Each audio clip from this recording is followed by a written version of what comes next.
Here at the Real Estate Investing Club, we always start with stories. So why don't you take us back to the beginning? How did you get started in real estate in the first place? Yes, it wasn't always easy. I started out at a company called Marcus and Millichap, helping people buy and sell multifamily properties here in Northern California. And it was in 2006 is when I started. And it just when I started to get some momentum, everything hit the fan. And that was in 2008. And so I went from making just a little bit of money in commercial real estate, barely surviving with my wife and our daughter at home, living with my brother in his condo, to making next to zero. So I did what every good entrepreneur, real estate broker, or agent wants to do. You figure out a way to keep the dream alive.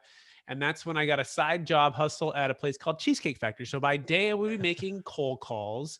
And by night, I'd be wearing the exact same tie that I had at Marcus and Millichap, to serve cheesecake, nights and weekends. You see, what was happening was the crash happened, and that hurt, not only agents but also, our clients. And so I had to figure out a way to kind of make it in the business, to be able to keep my wife. Our goal was to keep my wife home full time to be able to raise our daughter.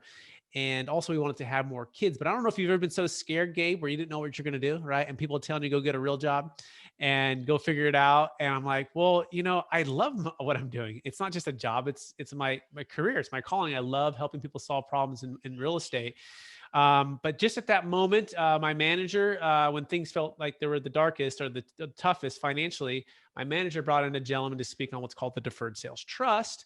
And that changed my real estate career forever, because all of a sudden I had something that was an alternative to a 1031.